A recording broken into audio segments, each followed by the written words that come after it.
राजा पारीक्षित जैसे ही जंगल से अपने घर में गए, महल में जाते हैं, तो महल में जाते ही साथ और अपनी रानी को बताते हैं कि सुनती हो, मुझे 7 दिन में जो श्राप लगा है, मेरी 7वें दिन में और मृत्यु हो जाएगी।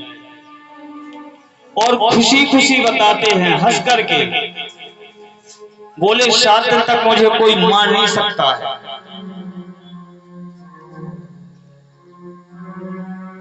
राजा परीक्षित ने अपने बड़े पुत्र के लिए राज्य अभिषेक करना चाहा, लेकिन वह राज्य सारा दुखी था।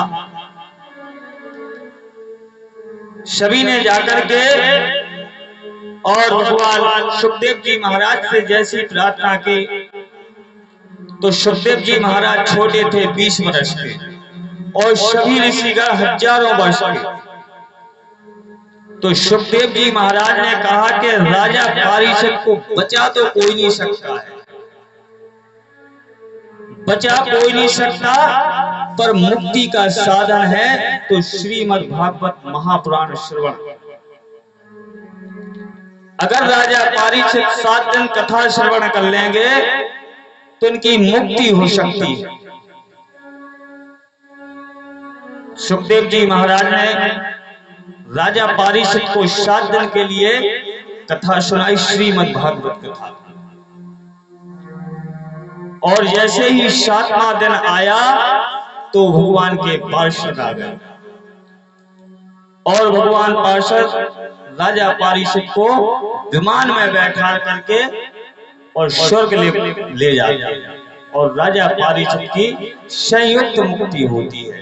बोलिए वृंदावन बिहारी लाल की जय। इस प्रकार से राजा परीक्षित की मुक्ति हुई। आगे की कथा में ध्रुव चरित्र सुनाएंगे हम, जो ध्रुव को सब जानते हैं।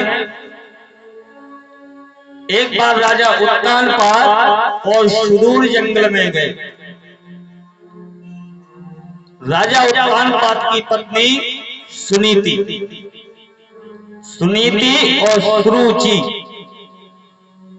2 बहनें। सुनीति का मतलब जहां संगति अच्छी हो, और सुरुचि का मतलब है जहां रुचि के अनुसार हो।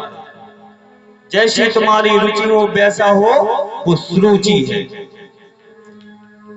तो राजा उत्तानपाद जैसे ही जंगल में गए तो उन्होंने देखा कि वहां एक स्त्री और नदिया में स्नान कर रही है। स्त्री बहुत सुंदर थी, तो राजा उत्तानपाद उस स्त्री को देख करके और उस पर मोहित हो जाते। जो ऐसा राजा जो धर्म को पहचानने वाला हो, और उसकी इस कलयुग की वजह से बुद्धि विकृत हो जाती है, और उस स्त्री के पास जाकर के हाथ जोड़ करके कहता है, आप हमारे घर चले। तो वो स्त्री कहती है कि आप एक चक्रवर्ती राजा हैं, और मैं एक इस छोटे से ग्राम की, छोटे कुल में मेरा जन्म हुआ, और महाराज मैं आपके लायक नहीं हूं। लेकिन राजा अपने सत्य को भूल जाते हैं, और उस स्त्री को हाथ जोड़ करके और राजा पत्नी रूप में स्वीकार कर लेते हैं, क्योंकि राजा का समय जो है खराब आ चुका था। और राजा उस स्त्री को जैसे ही घर में लेकर के आते हैं, तो वह स्त्री घर में जैसे ही प्रवेश करती है तो पूछती है, ये कौन है? जो उनकी पहले वाली पत्नी थी, कौन? सुनीति। राजा उत्तानपाद कहते हैं, ये हमारी पत्नी है। तो वो सुरुचि नाम की जो पत्नी आई, वो कहती है, राजा पहले इनको घर से बाहर करिए, इसके बाद हम घर में प्रवेश करेंगे। कौन? जो पतिव्रता नारी। राजा राजमत के कारण और उस पत्नी का त्याग कर देते हैं, और उस सुरुचि पत्नी को घर में रख लेते हैं।